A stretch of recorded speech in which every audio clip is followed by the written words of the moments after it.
નમસ્કાર. ઓમ વક્રતુંડ મહાકાય સૂર્યકોટિ સમપ્રભુ નિર્વિઘ્નમ કુરુ મે દેવ સર્વ કાર્યેષુ સર્વદા. સંતાન સુખ કેવું રહેશે તે વિષય ઉપર આપણે વાતો ચાલુ કરી છે. સંતાન સુખ કેટલીક વખત આયુષ્ય જેને કહેવાય બહુ મહત્વની વાત છે.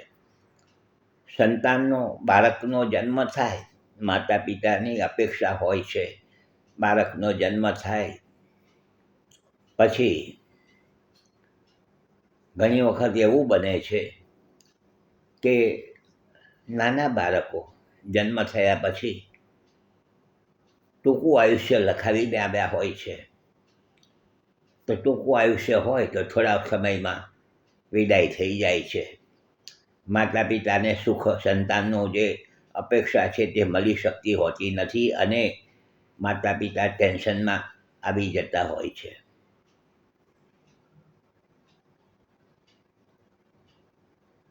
જન્મકુંડલીના અભ્યાસ કર્યા પછી આ બધી વસ્તુનો ખબર પડતી હોય છે, ખ્યાલ આવી જતો હોય છે. જ્યારે બાળકના જન્મ થાય છે સંતાનના, તો એ સમયે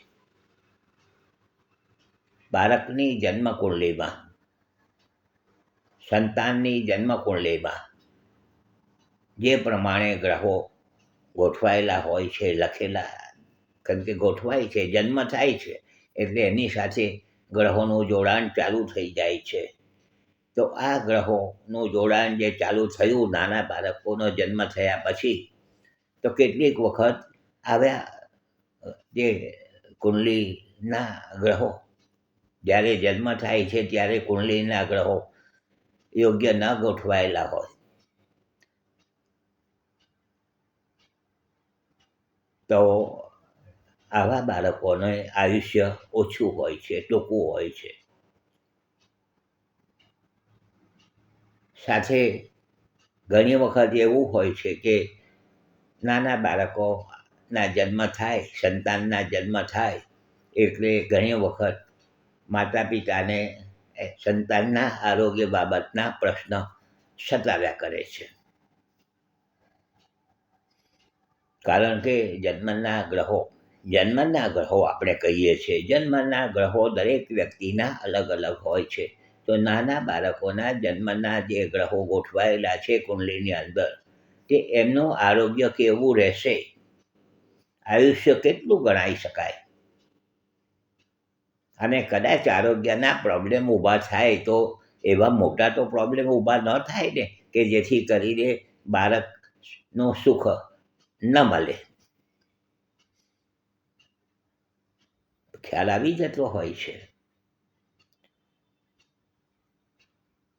ટૂંકું આયુષ્ય, મધ્યમ આયુષ્ય, આ બધા જેને કહેવાય જન્મકુંડલીના અભ્યાસ કર્યા પછી, જોયા પછી ખ્યાલ આવી જતો હોય છે કે આ બાળકને આવા આરોગ્યના પ્રશ્ન ઉપસ્થિત થશે, પરંતુ પાછું સારું થઈ જશે, કંઈ તકલીફ આવવાની નથી.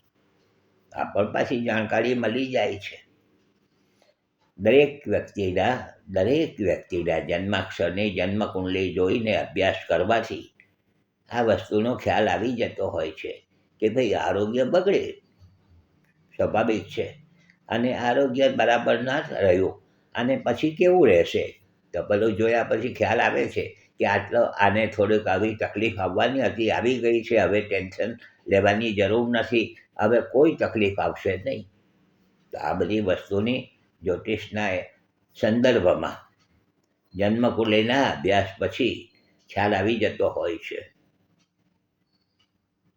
તો સંતાન સુખ માતા પિતાને કેવું મળશે અને સંતાન તરફથી માતા પિતાને કેવું સુખ મળશે, એ બધું પણ આપણે સાથે જાણી શકાય છે, જોઈ શકાય છે. તો આ બધી વાતો છે, બહુ ટૂંકાણમાં વાતો રજૂ કરી છે, બહુ ઇન શોર્ટ. વિષય તો બહુ લાંબો છે, પરંતુ આપણે બહુ લંબાવતા નથી.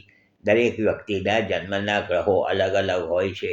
દરેક જણ પોતાનું ભાગ્ય લખાવીને આવેલું હોય છે. યુટ્યુબ ઉપર જૂના નવા એપિસોડ પણ જોઈ શકાય છે. ઘણા બધા એપિસોડો યુટ્યુબ ઉપર છે. ટીવી પર પણ ખૂબ બધા પ્રોગ્રામો કર્યા છે. ખૂબ એવોર્ડ મળ્યા છે, ખૂબ પુસ્તકો લખ્યા છે. તમે એ બાબતે કોઈ રસ હોય તો તમે ચોક્કસ પુસ્તકો પણ તમે લઈને જ્યોતિષ બાબતની જાણકારી મેળવી શકો છો. હસમુખલાલ ઝવેરીના સૌને નમસ્કાર. જય શ્રી કૃષ્ણ. ઓમ નમઃ શિવાય.